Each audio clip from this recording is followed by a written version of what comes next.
They may call me the prophet, but in my life outside of the business of esports, I have worked on the investment side of the table for the better part of the last 2 decades.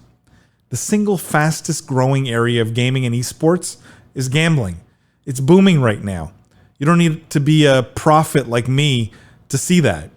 However, as an investor, I've stayed away from gambling and betting companies because of the reputational risk and often shady nature of the companies involved. This was true until now. I've recently bought stock in a new public company called Esports Entertainment Group, or EEG, which is focused on esports and gambling. The big difference that changed my mind is that EEG is a public company, NASDAQ listed, and fully regulated, focused on esports betting. The regulatory and audit requirements of a public company are key in my mind to provide the needed transparency for players, bettors, and investors. I had an opportunity to host the CEO of EEG on this podcast a couple of months ago, and I was very impressed by his vision for the company. We've stayed in touch, and I'm delighted to announce that they've accepted to become a sponsor of the podcast. If you're a family office, institutional investor, or investor of any kind, really, Esports Entertainment Group, ticker symbol GAMBLE, GMBL, might be one of the best ways to get exposure to the esports betting space and gaming in general. Make sure to check them out at esportsentertainmentgroup.com. Having said that, I need to make sure to state that this is only my opinion. I'm not an investment advisor or selling stock in the company. Please make sure you do your own research and seek advice from a licensed professional if you're looking to invest in the field. From the keyboard to the boardroom, this is the Business of Esports podcast. I'm Paul Dawalibi. I'm joined today by my friend and co-host, William Collis. For those of you who are new to the podcast, welcome to the official podcast of esports. What we do here is we cover the most pressing gaming and esports topics and news of the week, but we look at all of it through a business and C-suite lens.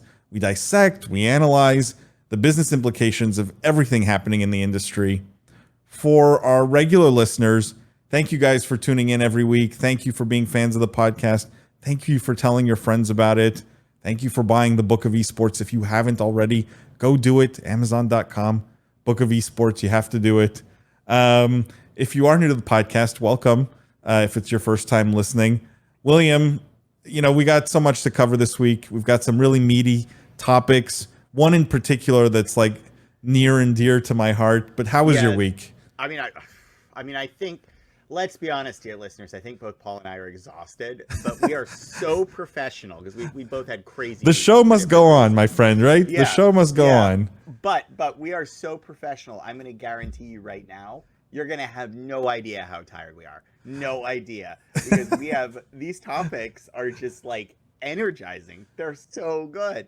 But mainly there's one topic which actually Paul has refused to share his views on with me, because he said I will be blown away when I hear them. And so I'm basically, this is really just Paul's show. I'm just hearing bated breath to hear this mystery topic with the Paul Dawalibi hot take. So it's not so much a hot take. It's a topic where I've been wanting to write a blog post. And typically when I want to write a blog post, it means it's something I want to dig into and have a very sort of clear vision or clear point of view on why this thing is either bothering me or not bothering me, right?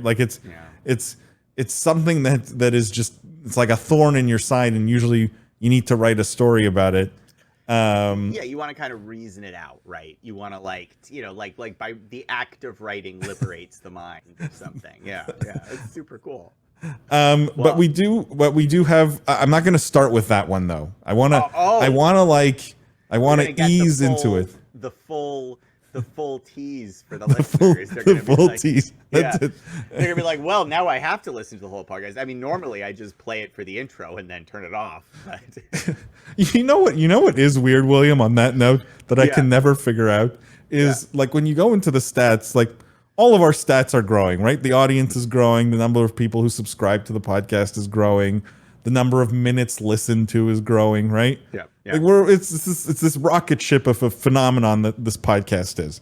But what's really interesting to me is if you look at the average minutes like listened to per episode, it's never the full thing. like it literally means almost no one is watching it beginning to end, or many people watch it beginning to end and many only like listen the first 10 minutes or something.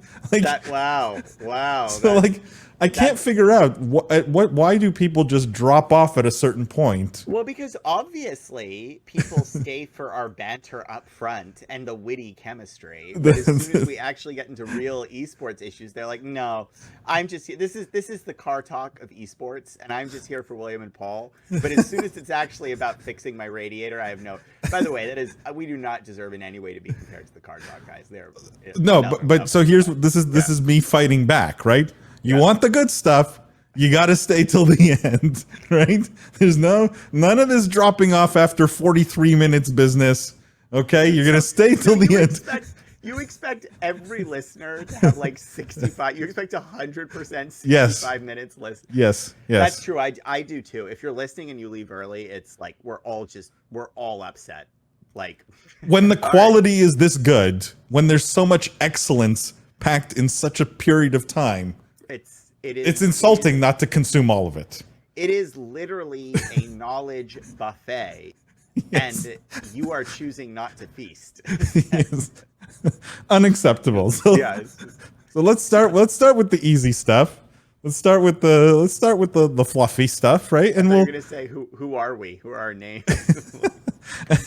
And we'll work into the real meat towards the end of the show here. So. The first story that caught my attention this week, this was from tubefilter.com, and the article headline was CAA signs Esports Lifestyle Org 100 Thieves. Gaming Lifestyle and Entertainment Organization 100 Thieves has signed with CAA, founded in 2017 by Nadeshot. 100 Thieves comprises nearly 50 digital creators and esports professionals. They've raised $60 million from people like Scooter Braun and Drake. And I mean, they don't operate in that many esports anymore. I think they dropped Counter-Strike. So they've got Fortnite and Valorant pretty much, I think. Neither of which I think are competitive. Like 100 Thieves is not in the top Valorant roster rankings, but at least I think they're not. But they have that big like Cash App compound. Yeah, right. Well, the Cash App compound is. I mean, that's just a different level. Let me just quote the article. Like I'll quote the article directly here, and then I'll let you give your opinion here, William. But it says CAA says it plans to help 100 Thieves expand its content and media interest into new areas and revenue streams through opportunities in digital content, talent, film, television, podcasts, and more. So William, the reason why I know you thought it was a bit weird why I wanted to put this on the show. Okay. Yeah, I did. But explain to me how, like 100 Thieves especially has been backing out of esports, right? They're an esports org that doesn't participate in many esports. They sell a lot of hoodies and there's a lot of fans of the merch, right? Mm-hmm. Yeah, great merch. But the big, I like, as they've been pulling out of more and more esports, I've been led to believe that this is because they want to move towards more and more content creation, I assume. But now it seems they've also outsourced that to CAA, basically. Well, this was my reaction when I heard the story. I was like, is that sort of like giving away your own job? Like, I thought if you weren't, like, there's two ways to be a competitive esports team.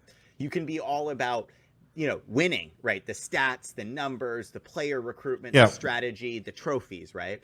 Or you can be all about, the eyeballs, the digital content, the talent, the film, podcasts, and incremental revenue opportunities, right? The article literally says CAA will help them with content, talent, film, podcasts, and incremental revenue. Like, that is literally the business model they're on. And already,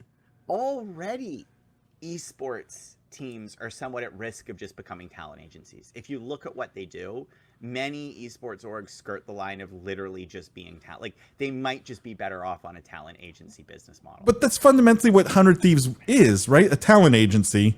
So why does a talent agency exactly need a talent agency? And then doesn't your talent also have a like, you're telling me Nade Shot doesn't have, so you're telling me Valkyrie doesn't have a talent agent like attached to yeah, that's true. So what is it? Like, your agent signs you to a team so you can sign to an agent who will, like, it's this, unless there is some real strategic reason why CAA has better industry connectivity than 100 Thieves, right? That there's just access points and opportunities they can insert the talent into.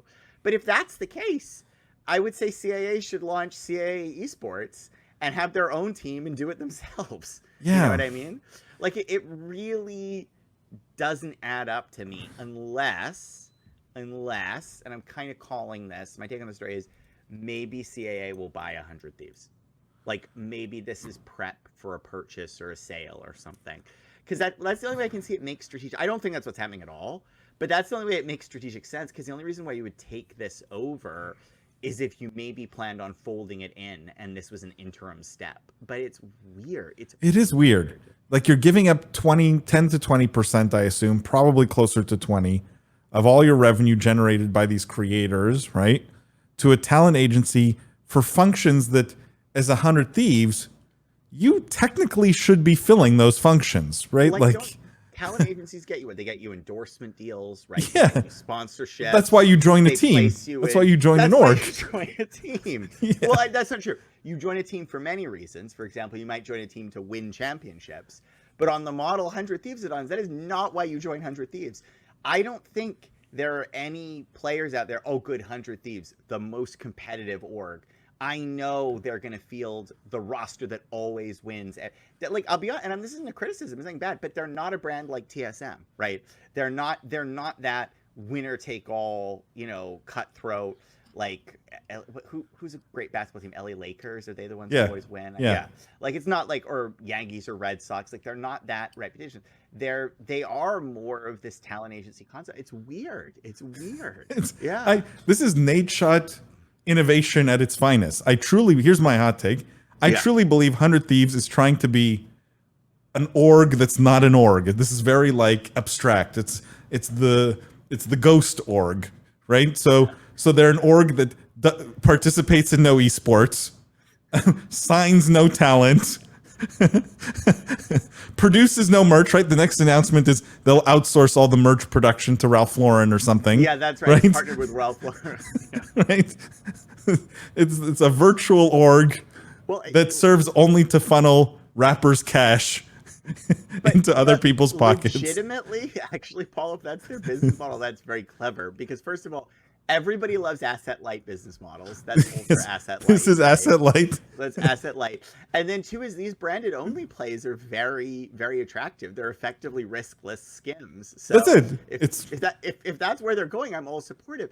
Somehow, I don't think that's what they're trying to do here. It's weird. Why not? Why not? It's like putting the Trump name on a hotel, right? It's like it's your brand is the value here. Right? Yeah. And everything else you have no assets and you have no expertise. Part of the problem too is there's so much money sloshing around in esports that there is room for like 12 middlemen, right? Like part of the problem is there is a lot of space for lots of these middlemen to serve small functions. I'm just waiting for CAA signs with UTA for and they're like agency inception. We have a rich suite of clients, and UTA has expertise in bringing us incremental monetization, sponsorship, and endorsement. But you have to admit this is a good get for CAA, right? Yeah. They have roster of talent here that 100 Thieves has done, I would argue, most of the work in identifying and finding them, right? I get why CAA wants to do this. They get 20% on every deal they sign. And, unless I miss something, they're not paying the players. So this is great for that. Like, CAA, I totally understand why they would do this deal. Yeah. 100 Thieves, that's not the question. The question is, why would 100 Thieves want a deal like this? You know, It's not clear. Yeah, it's not clear. Yeah, it's a weird one. Yeah, but I don't know. It's a fun one to kick off with. It's a noodler. We can think about this. It's a noodler. Let's go back to a topic, William, that we've covered before. I think this is, I would argue, a little bit of a development in Heroes this. of the Storm. Heroes of the Storm. That's it. They're bringing it back.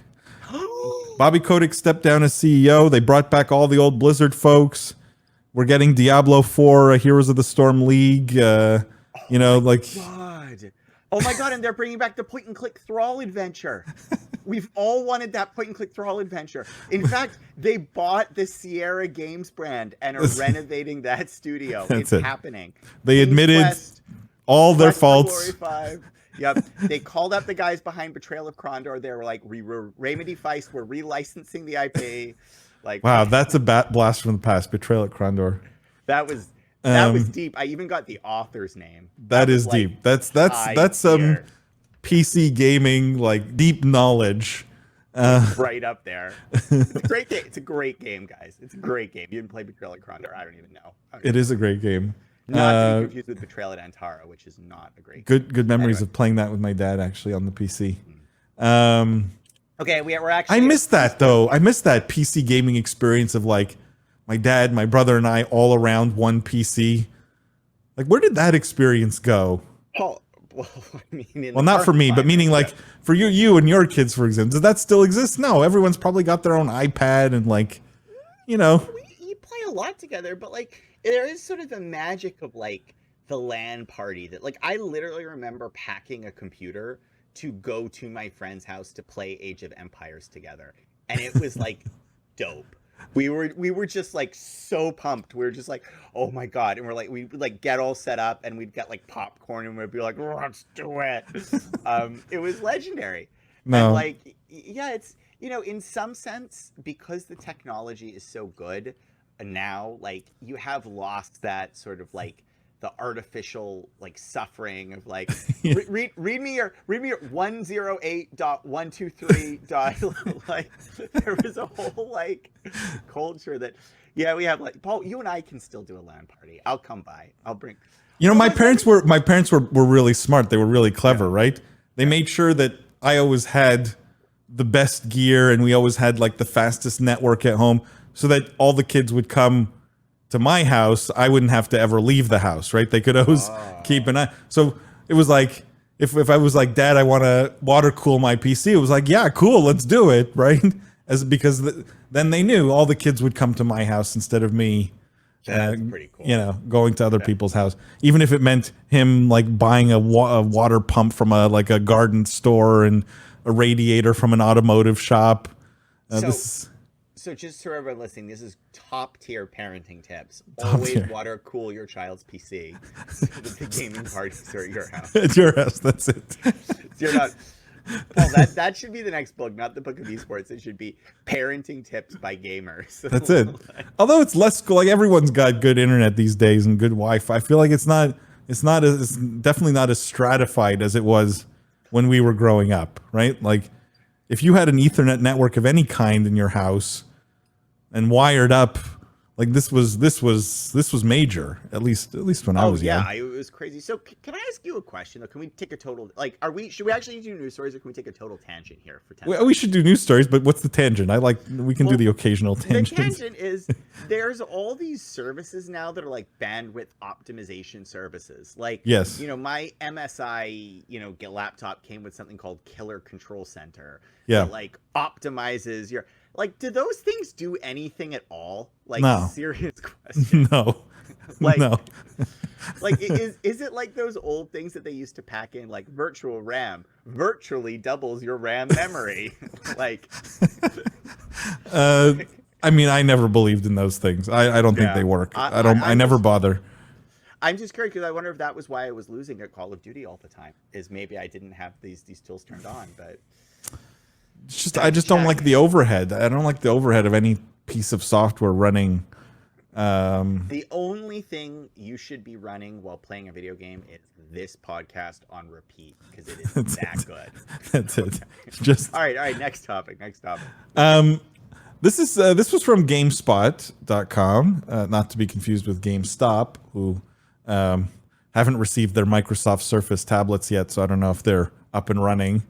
Oh, that was sharp.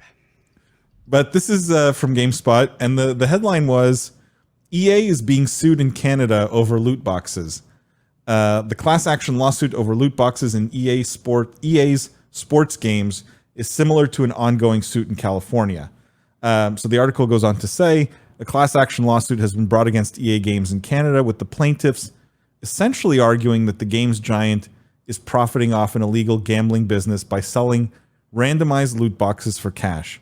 It's remarkably similar to a suit filed against EA in California this August, which alleged that FIFA's Ultimate Team mode is essentially gambling.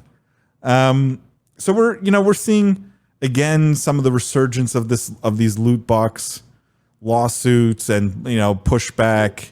We've called this every time we've discussed loot boxes. We've said there's regulation pending because just is what happened in other international markets, and like the U.S. is pretty laissez-faire, but like it's not gonna last forever, guys. Like the loot box thing is getting pretty egregious. But yeah. And that's not particularly about EA or anything. That's just the industry as a whole. Like as a whole, we've taken it pretty far. But yeah, specifically this assertion, Paul. What do you think about the EA stuff? This is about Madden's NFL, right? I think is the specific target here, right? Yeah, it says the lawsuit's being brought against EA by two individuals who describe themselves as customers of EA. First of all, I think it's funny that you can have a class action lawsuit with only two. I didn't know that. I thought you needed like a lot. Well, but I guess it's more than one. New business. But there's two people here. One is described to have purchased loot boxes for EA's Madden NFL games, while the other bought loot boxes for various NHL games. So all related to their sports franchises, which is why they're comparing this to the California lawsuit because it was another sports franchise, right? Mm-hmm. Yeah. And the class action is being brought against EA on behalf of everyone who purchased loot boxes in any of EA's games since 2008, which I guess would include me here. I think it would include me as well. I think we better join up on this. Yeah. And so, my take on this is, so this is a class action lawsuit happening in Canada, right? Canada is a small market. The repercussions, therefore, I don't think are as serious, right? The thing that makes me take pause is the same thing is happening in the US, right? Yeah. And the fact that we're seeing other countries coming up with similar lawsuits means this is not just a consequence of litigation friendly Americans, right? Like, because if you saw it just happen in the US, you go, well, this is just the US, right? It's a litigious society. People will sue for any reason if they think they can get some money out of it. Mm-hmm. But now you're seeing it in in a number of other countries with similar complaints. You can't ignore it. The question is, at what point do the developers throw their hands in the air and go, you know what, forget this loot box business. It just doesn't make sense for us to be pushing it anymore. Yeah, I don't want to talk specifically about EA. I just want to talk about the industry as a whole because I think this problem is not unique to EA. Yeah, it's not. EA is the one who's getting sued here, but like this is a bigger thing than like are the practices in NHL a certain way because like it's just industry wide. We have like I open loot boxes in Heroes of the Storm all the time, Paul. I think I'm the only one keeping that game alight, But the reality is like guys, like it's paying for an uncertain outcome that would otherwise have fixed monetary value. Now, we do, and I've said this before in the podcast, we do allow this type of transaction. The classic example is collectible cards. People have been buying baseball cards for since the 1960s, and we think that is 100% okay, right? Because the idea is the consumer, and there's a couple bright lines that make it clear, but the big one is that the consumer is aware of the odds at the payout, right? And that in general, that the odds disclosed are accurate and correct, right? And then there's sort of other, corner cases, and I'm not a lawyer, but like I think extremely unlikely payouts like are problematic and things like that. But we're comfortable with it in some areas, so it's not that there can be no randomized rewarding in these games. I think this is really a reflection of, because randomized rewarding is so effective as a human psychological trigger, it's been pushed so far in the industry, it's really kind of ruining the party for everyone now. Because the reality is, it's really tough to draw the line here. Like, give me a definition of this that allows, packs of digital cards to be sold, but not, randomized players in the NFL, right? The reality is, it's very hard to draw that distinction.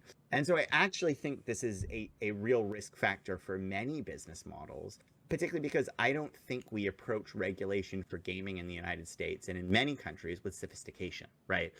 I think no one would see the difference between the transactions used by Hearthstone, which I don't think are exploitative, and the transactions used by other games. At the same time, maybe I'm just so inured to the collectible card business model because I grew up with it. The transactions are exploitative, and I'm just not not aware of it. It might be that. Yeah. I just there's so much hypocrisy though around loot boxes. I think this is what bothers me, right? And let me make an analogy because it's something I'm struggling with at the very moment. Okay. Yep. Nvidia comes out with new graphics cards. Okay. Wow. No. Stay with me here. Stay with me. Okay. That's news. We have that on the headline. Nvidia has new graphics cards. No, this is months old now. Okay. I'm just teasing. And I really want an RTX 3090, right? I want the latest and greatest because I'm a gamer and a PC gamer, and I like having the latest and greatest, right? Yep, we all do. Yep. Nvidia doesn't make enough of these things. They launch them. It's a bit of a paper launch. There's demand for 100,000 cards, and I'm making up these numbers, and they make like 20, right? It's literally they sold out in half a second. If you look at the news stories, right? Yeah. And what happened was all the scalpers used bots, bought up all the stock, right? Put every card up on eBay for twice the price. Yep. And now if you're a buyer, right? If you're looking for a RTX 3090, you can't find one anywhere. Newegg doesn't have any, Best Buy doesn't have any. The only place I can go is pay a scalper on eBay twice the price, right? Yeah. And so people complain. People go, "We hate the scalpers. They're the worst," right? But yet people are buying the cards from the scalpers, therefore supporting the scalpers' business and continued botting of the cards, right? Because they want one, and they're not going to wait till January to get one. And in some ways I see, and so they hate the scalpers, but they're supporting them, right? I see Where similar. Are you going with this? Hold on. How so I does see this come similar back to loot boxes. I'll tell you. I see similar hypocrisy around loot boxes, where it's like, if you ask the average gamer, do you like loot boxes as a mechanism in gaming, right? Everyone will say, no, we hate loot boxes. They're annoying and they're frustrating. But yet we're buying millions of dollars worth of loot boxes every single day, right? Thus justifying the developers' continued use of loot boxes.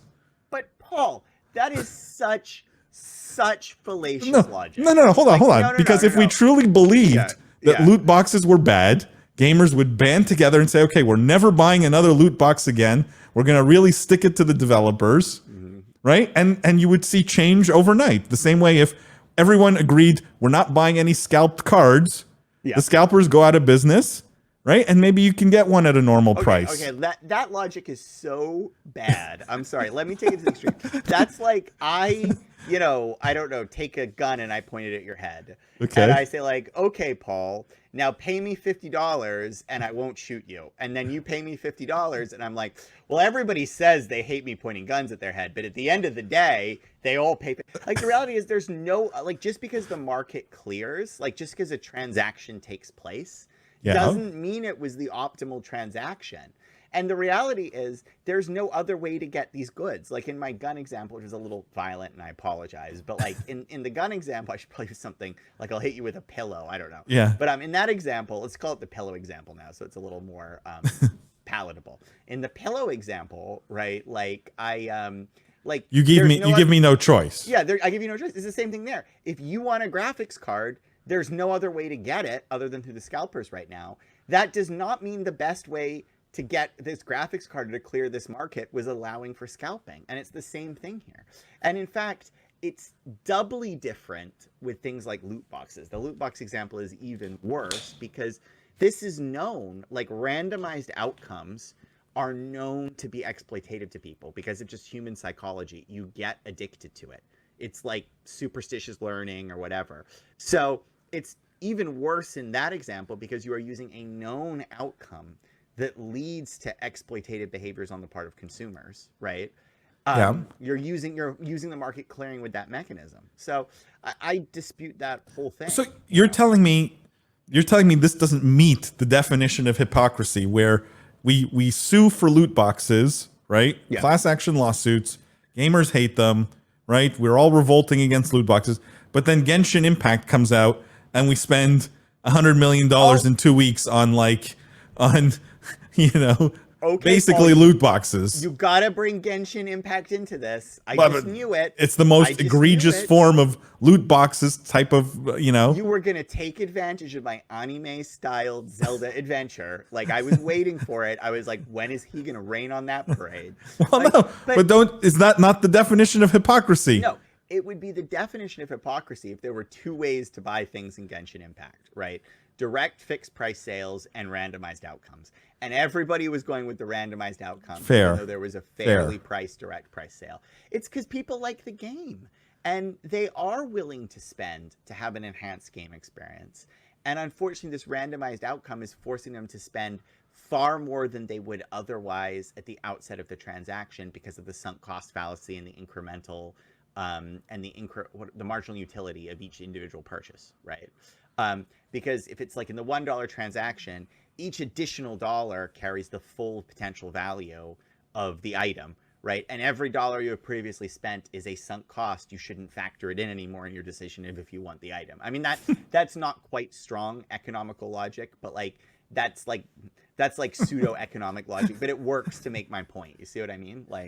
So are you taking the position that these lawsuits have no teeth, really? That it's just, old man yelling at cloud kind of thing? No. It's the opposite. I think the lawsuits are really fundamentally addressing a challenge in the industry. And there's two ways it gets solved. The industry self-regulates or the industry doesn't. And I would hope the industry would self-regulate. But if it doesn't, what's the outcome? Regulation, like many countries have. Like Japan does not have loot boxes anymore because the gacha system got regulated away because Japan got it. As we talked about on prior podcasts, it got extremely egregious in that market. The answer was no go, right? And it's that doesn't mean there aren't still collectathon games in Japan and everything, but there have been strict rules put in place, and the old true randomized slotto machine don't come there anymore. You're not allowed to have them. Yep. It's an interesting one to keep an eye on. Like I said, you're seeing more and more countries where these kinds of lawsuits are popping up. And so it'll be interesting to see at what point do when so many dominoes fall, does real change sort of happen here. In the meantime, we're going to keep all buying loot boxes, I guess. I mean, that's just just the reality of that's it. That's certainly what's going to happen. Because clearly, otherwise, I get a pillow to the face. I mean, there's a lot of great characters and adventures to have in that world, and the only way I can get it is with painfully randomized outcomes. Let's jump into actually, before I jump into this meaty topic, this topic that I've been waiting to talk about. Before I jump into that, I just want to say 2 words about our sponsor on the podcast. It's Esports Entertainment Group. For those of you who don't know, literally the single fastest growing area of gaming and esports is gambling. It's booming. The beauty of Esports Entertainment Group as a company, they're NASDAQ listed, they're fully regulated. They're really building kind of the future of esports betting and entertainment. So if you're a family office, if you're an institutional investor, you're an investor of any kind, I would highly recommend taking a look at the business. It's NASDAQ listed, ticker symbol GMBL, Gamble, GMBL. Might be one of the best ways to get exposure to the esports betting space and gaming in general. Now, disclaimer, I need to make sure you guys know I'm not an investment advisor. I'm not selling stock in the company. Make sure you do your own research, seek advice from a licensed professional if you're looking to invest in the field. William, this one, I guarantee we are going to disagree on. I just have this sinking feeling we are not going to agree on this one. But let's talk about it, okay? And this was from WashingtonPost.com. When I saw it, I was like, man, they beat me to it because I was going to write an article on this. And the headline is Aim Assist in the Crosshairs, okay? The debate over aim assist centers on two conflicting views of a healthy, thriving esports scene. Now, we don't really need to dive into the article, but I will just give you some context, right? Fundamentally, the two sides here are, let me just explain what aim assist is for those who are listening or watching and don't know. In some games, especially when you're playing on PC, right? On PC, you often have the choice of using a mouse and keyboard or a controller, like a controller you would use on a console. If you plug the controller in, you're obviously at a disadvantage to players playing on mouse and keyboard, right? The mouse and keyboard's more accurate, you're faster, you can aim faster. And so what developers have been doing is essentially giving controller players like a watered down aimbot, fundamentally is what it is. It's aim assist. The computer aims for you, so that if you're at least pointing in the general direction of your enemy, it'll move your crosshair so that you're hitting him. And this kind of aim assist is being exploited quite heavily by a lot of pros who have chosen now to be controller players as opposed to mouse and keyboard players because of the help from aim assist. We've seen it a bunch in the Apex Legends scene. Like literally one of the most dominant teams in Apex Legends right now in their pro scene is an all controller team. I think they call themselves aimbot or something like that. Like it's just like completely blatant.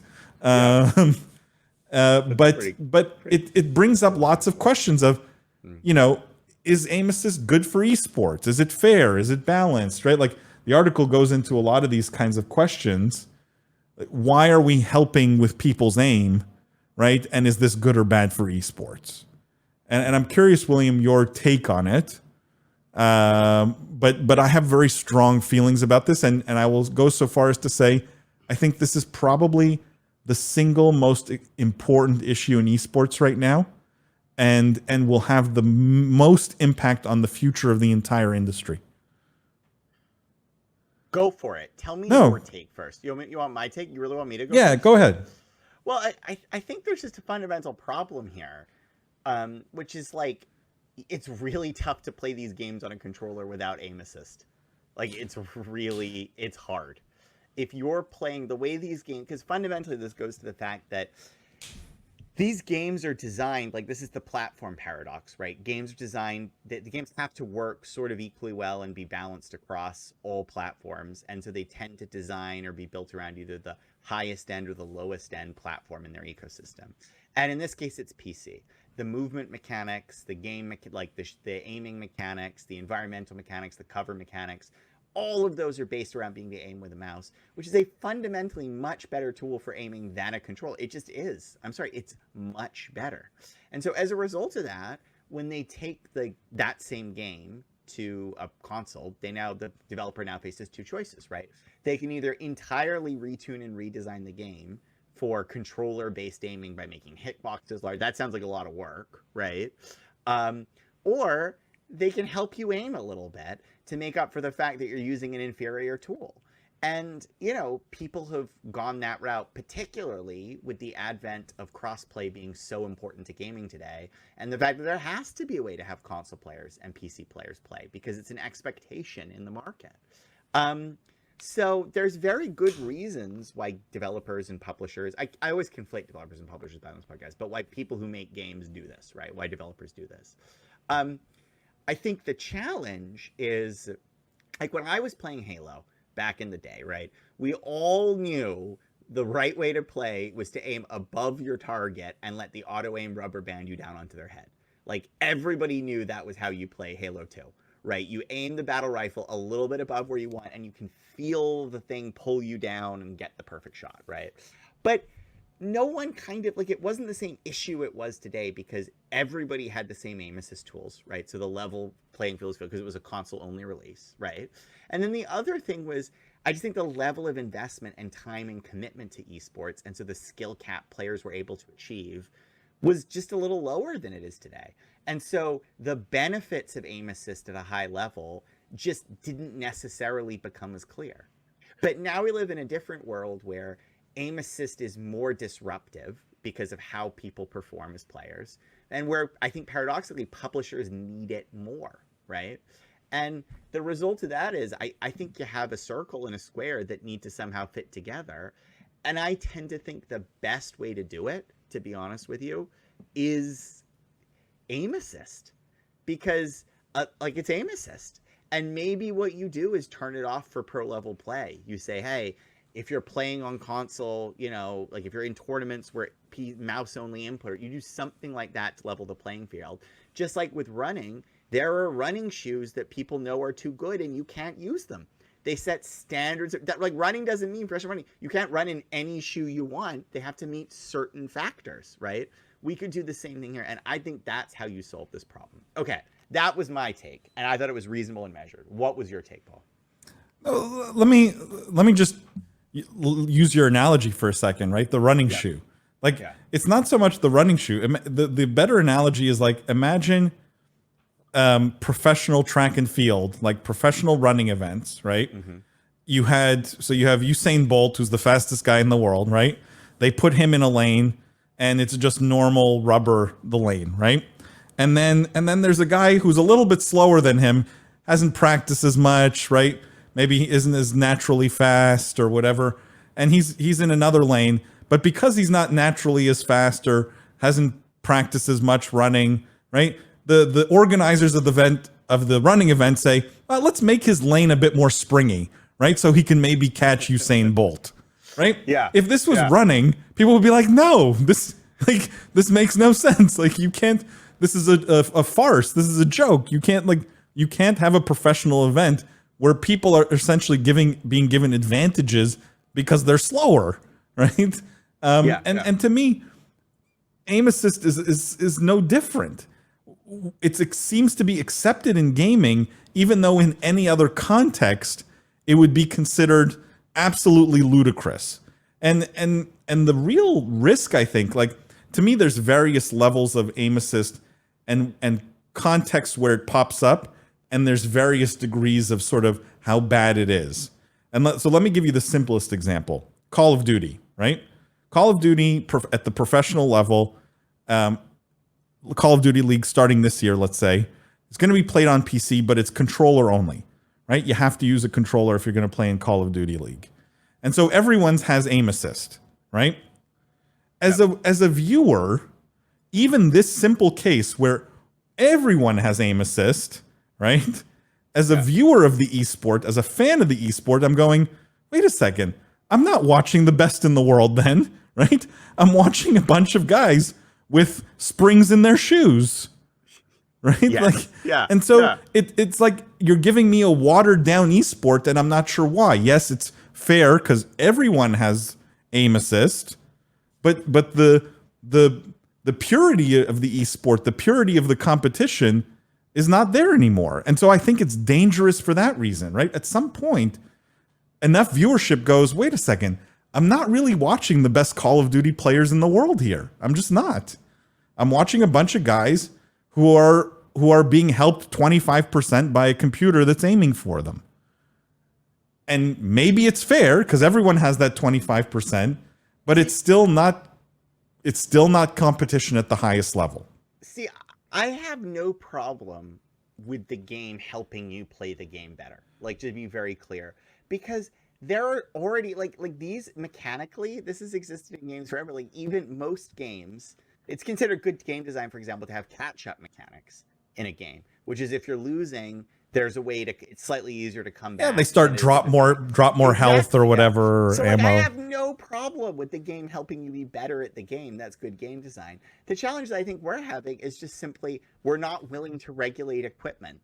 in esports, because we want this belief, like we have this belief that like, oh, console PC level playing field, everybody. But the reality is like real sports regulate what equipment you can bring. And this whole aim assist thing goes away. It's like a non-issue if we just standardize the input methodologies. And by the way, that's what's happening anyway, because as I sort of said in the beginning, devs are picking a master platform, usually PC in this case, designing around that, and then adjusting other platforms to that use case. So, Yeah, but William, I don't think that's a fair statement. Like, I gave you the simplest example, which was Call of Duty, right? Where you can either fix the scene by taking aim assist away from everyone, and they're all a bunch of sort of slowish console controller players, right? That you're watching, which is fine. Mm-hmm. At least it's honest. Or you keep aim assist in, and you say, well, it's fair at least because everyone's got it. Okay, I can sort of live with that. But where it gets ugly, where it gets really ugly, is when you look at like an Apex, a game near and dear to my heart, right? A game I love and played a lot. Mm-hmm. And as someone who plays mouse and keyboard, right, there's a lot of practice, a lot of hours that go into perfecting your aim. Like most mouse and keyboard players spend thousands of hours in aim labs and Kovacs perfecting the exact flick, right? Like the amount of precision required. They're all measuring, DPI and how many inches on my mouse pad my mouse has to move to do a perfect 180, right? Like we're talking about real science and effort that goes into being good at aiming with a mouse and keyboard. And then all of a sudden on the pro scene, you say, well, there's a bunch of guys on consoles and on PCs using controllers. We want to make it a fair playing field, so let's give those guys aim assist.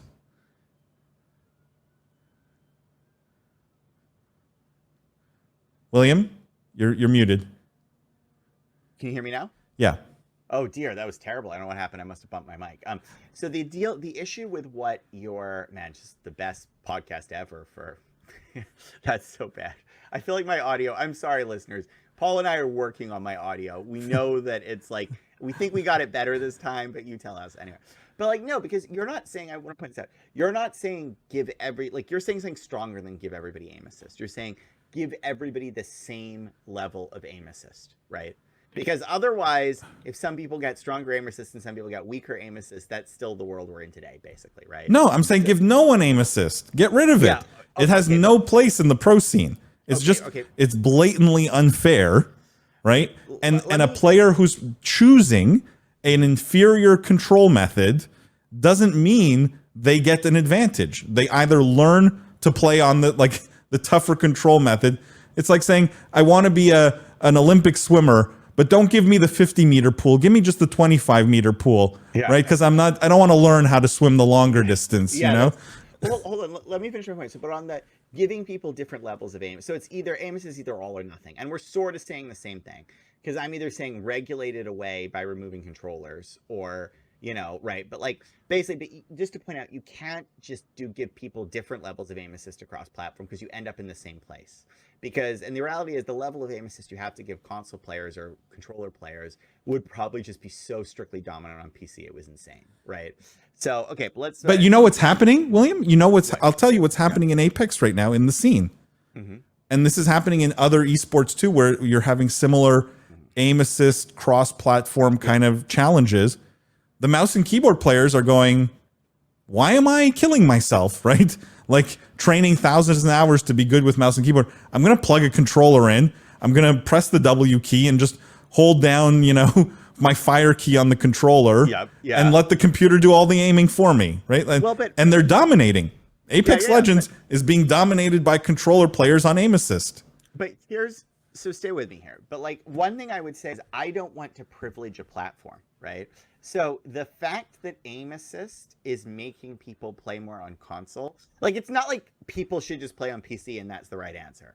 I think the competitive scene for a game should generally be based off of the most common control methods that the average user plays, right? I genuinely think that because you want the competitive scene to, in many ways as possible, feel accessible and understandable and imitatable to an average player because that's part of the fantasy. So if pro CSGO was played with a Palantir orb and 3 balloons, right? because we determined that was the best way to control it, you'd be like, well, this is great. I love CSGO, but this is nothing like the game I play. I'm using a mouse and keyboard. So the reality is, if most people are playing Apex on console, I have no problem if the pro scene is on console. See Call of Duty. I think they went that direction because most of the base was on Call of Duty. I don't know why you're hung up on platform though, William. Why are you hung up on the platform? Am I like not making this argument clear? Let me try to connect it, because the point I'm making is aim assist is tied to platform, right? Aim assist is tied to platform. Because the players in Apex, for example, who plug a controller into their PC get the same aim assist. So they get the high frame rates of a PC, they get the controller and aim assist of a console. So the point I'm trying to make is, and maybe I'm not teasing this out well enough, but like for most people, console equals controller, PC equals like for an average, PC equals mouse and keyboard, right? Yeah. What pros have found is, and that's why we're in the world we're in today. What pros have found is we plug a controller into the PC, and then we get better aim assist and everything. That's fine. But the point I'm making is, as a pro, you could still have that same aim assist on a console, right? And arguably, there could be settings or worlds where the higher frame rate of the PC is not outweighed by the aim assist on the console, right? But sorry, I'm so angry. Yes, no, but I think you're ignoring what has fundamentally changed in the world that caused this problem in the first place, William, which is crossplay, right? In the old days, PC players never mingled with console players. Ever, right? Call of Duty up until only not even at the local tavern. But truly, right? Like you had your own servers, there was your own lobbies, right? And it was because it was known that you couldn't throw a mouse and keyboard player in the same lobby as a controller player, right? You just couldn't. Wouldn't be fun for the controller players. So no game developers did it, right? They always kept PC players separate. In the world of crossplay, as soon as crossplay comes along, right? Now it's like all bets are off, right? And the only way to make it fun for the controller players in the same lobbies as a PC player was the game developers had to give them some advantage. And it's only a result of crossplay, truly. So I actually we're kind of arguing the same thing, because what I'm sort of saying is, by standardizing equipment, because the reality is there are casual users who just want to plug an Xbox controller, into their PC and game Call of Duty or Apex with a controller, and you shouldn't be alienating those people. What we're saying is, at a certain level of competitive play, when you get good enough, aim assist somehow needs to go away. And I'm saying accomplish that by standardizing the input methods that aim assist is tied to. Yeah, you could do it another way, your way, and just say, after you queue Challenger Plus, aim assist doesn't go in. That works too. It accomplishes the same goal, which is, we don't think very skilled level pros. We think very skilled level pros should be on an equal playing field, regardless of what tools they're using. And like that's the ideal of all sports, right? You want them to be as egalitarian as possible. So I think we're actually kind of in agreement here. The issue the industry will find balance whether aim assist exists or not. My point is, if aim assist continues to exist, the balance we will find is a very sad and sorry state of the industry. Because here's what happens. Let me fast forward 5 years, right? Cross plays in every game, right? Everyone realizes PC is the superior platform at the pro level, right? Because you get more frames and everything, right? Yeah. But because aim assist is prevalent, every pro player is all of a sudden controller on PC, right? And no one bothers why even pick up a mouse and keyboard, because every game has aim assist. So every pro on the planet is an aim assisted controller on PC player, right? Yeah. To me, this is sad. This is sad. No, but we took away all the hard work that it takes to be a great runner and just gave everyone springy shoes. But see, this is where I disagree, because I think it's important that the pro scene be played, or I think it's valuable if the pro scene is played the way most people play the sport, right? And so if most people are accessing on console or on controller, I'm fine if the pro scene is played on controller. And I'm even fine if there's aim assist in the pro scene, because I would argue, okay, so maybe the skill in gaming, like there's nothing special about mouse and PC. It's not anointed as PC is not anointed as the best platform. It's just what historically has been the most accurate input method. But I'm fine with console working. if, like I said, all players are competing on the same level playing field. And what you're saying is that console-based aiming will eliminate all the skill. I dispute that. Different types of skill will start to matter more. Game developers might design differently to encourage different types of skill. And yes, it's true that the type of skill that you're good at, which is rubber banding and headshotting, matters less, and that's very bad for you. But it's not necessarily bad for the sport or the industry. And in fact, it might be good if it means that the average kid who games on Xbox can watch the pros and they're using an Xbox controller just like him or her, right? This is where I disagree. It's so bad for the esport because, and I'll exaggerate to make the point, no one buys tickets to watch T-ball. No one does. You go to watch baseball, you maybe pay to watch softball. No one's buying a ticket to watch T-ball, right? And eventually you take enough skill pieces out of the game, and you're right, there's still other skills you need than just clicking heads, but you take enough of these things out, eventually these things become boring. They're not interesting to watch anymore because you're not watching great skill. And so the only answer to me is you got to take it out now. It's a cancer. It's a virus that needs to be eliminated now so that the environment can find its natural equilibrium, which is professional competitive esports should always tend towards mouse and keyboard. Okay, but let me make a counterpoint to you. So you're basically saying the highest skilled input method should win, right? My point is, if you want to play casually, fine, give them aim assist. But at some point, that if that player wants to get serious at the highest competitive level, they can go in with their controller, but they'll get massacred, and so they'll decide, wait a second, I need to pick up mouse and keyboard. And so the balance. Let me give you a real example in another esport that did not go this way. So fighting games, right? Okay. So in fighting games, you all know classic arcade setup, you have your joystick and you have your buttons, right? Yeah. The problem with the joystick is it's not a very accurate input method relative to the buttons. As anybody who has ever started to play Street Fighter and tried to Dragon Punch. And so over time, people learn this art and science of manipulating the joystick just the right way. And they say, oh, the joystick is the best. But at some point, somebody came on this idea and said, what if I just replace the joystick with buttons? Plain and simple. I just replace the joystick with a series of buttons, and you can hit multiple buttons to mimic the input methods of a joystick. And there's enough buttons to have the same number of zones in the joystick. And now we eliminate all this uncertainty of dead zones and tilt and everything, and it's much faster. And those are typically called, I think Skillbox was the brand that came out for that. And this is better. If you are really good at using a Skillbox, right? Like, it's a better input method than using the joystick and regular arcade controllers. But in many fighting games, skill boxes are not used or banned because people said, well, wait a minute. Even if this is a better input method, if it's technically a higher skill cap, it's not how we want to play fighting games. We want to play fighting games with the joystick and the buttons, and so we're not going to allow this here.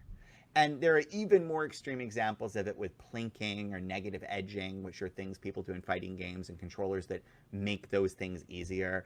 And if you think I'm good at fighting games, I'm not. I just know these terms because I tried to play Street Fighter Third Strike well for like 2 months, and I got really into it, and the answer is I'm not good at it, but I still love it. But the point is, like, it's okay to standardize on the more common input method, even if it's lower skill cap, if it makes a more appealing and more accessible experience for players. And I would argue controllers sort of feel like that for many of these games. And again, I know it sucks, and I know it makes different types of skills matter, but I don't think it's wrong. I don't think it's wrong. You don't think it's bad for the industry to see this trend where very skilled and talented keyboard and mouse players in many games and genres of games are all going, why am I even bothering? Right?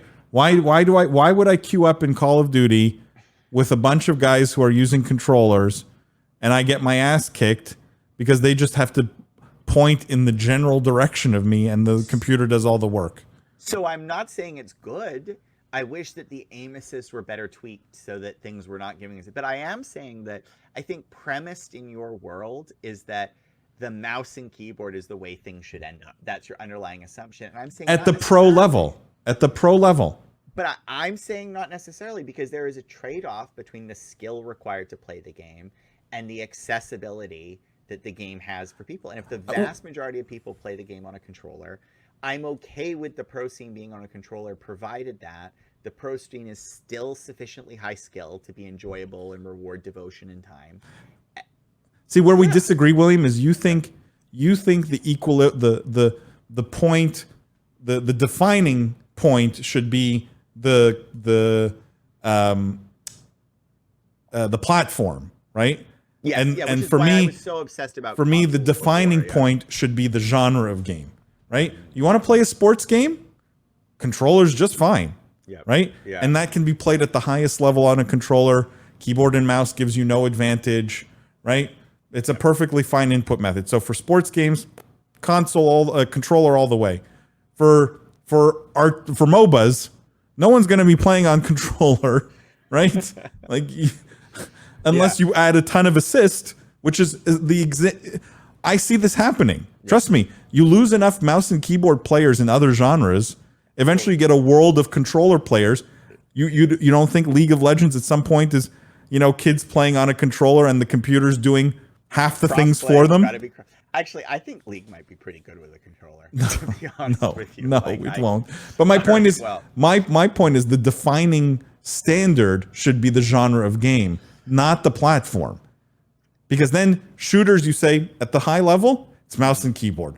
MOBAs, mouse and keyboard. Yeah, Sports games, controller. And I guess the point I'm making is I want the sport to be as accessible as possible and for the pro scene to reflect the reality of how most people play as much as possible, right? Because But I think that's not the same as real sports, though. Why? Why should the pro scene be a complete reflection? Like, hockey's a great example. When you grow up playing hockey, in the early stages of your hockey career as a kid, right? Yeah.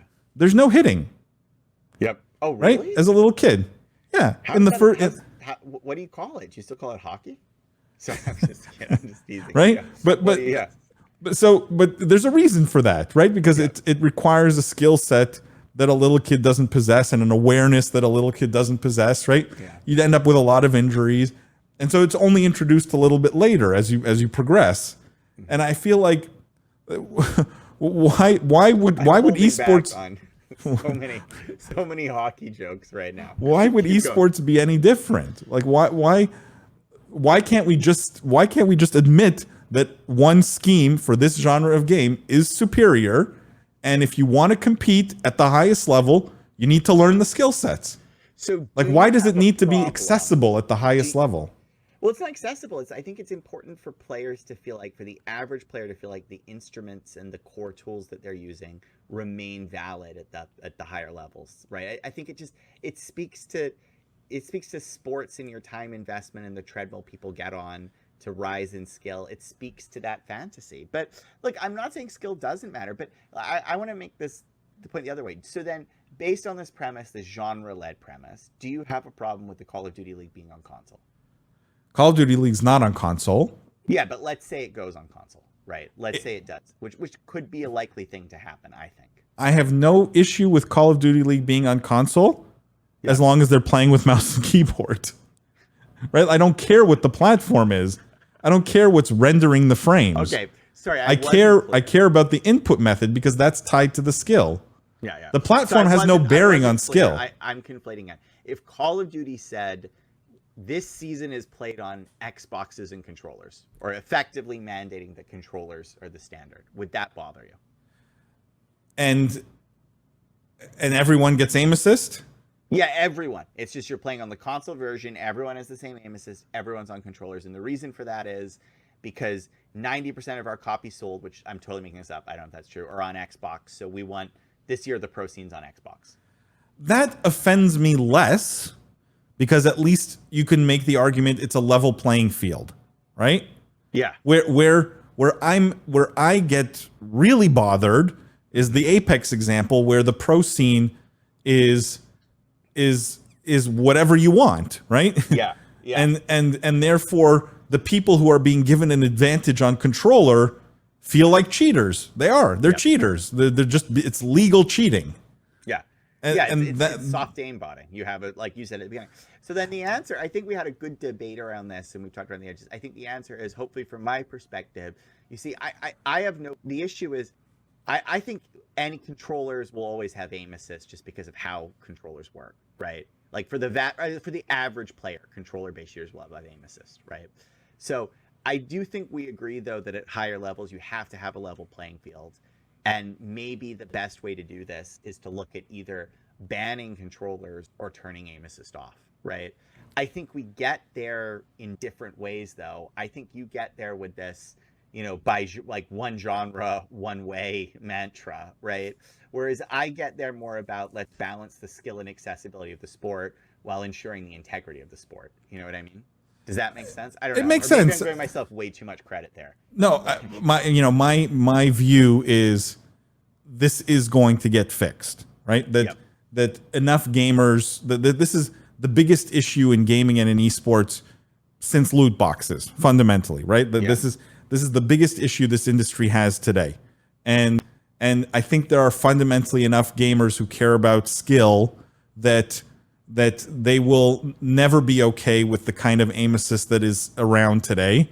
And eventually the publishers, the game developers will capitulate and an aim assist will be removed from gaming at the professional level. This is how I believe it gets resolved. At the pro level. At every other level you can keep it, no one cares, right? Yeah. But at the pro level this does get resolved in my mind. Yeah.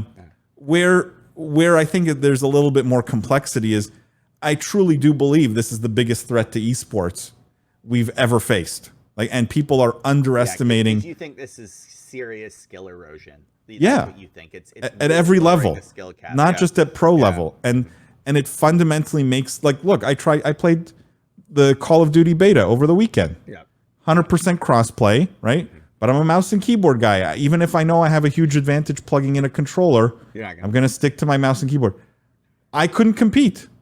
Couldn't. And I'm playing with guys who are some of the best Call of Duty guys in the world, like guys like Magix, who at some point he was like, I don't know why I'm bothering. I'm plugging in a controller. And then he drops a 100-kill game, right? Doing nothing different from a 40-kill game to a 100-kill game. And all he did was plug in a controller. This is the amount of aim assist is not only egregious, it's a cancer to the game. Too. I'm okay. I think we think either way aim assist there has to be some standardization. There we go at some point. But this is particularly, I think, a case of the aim assist is really aggressive.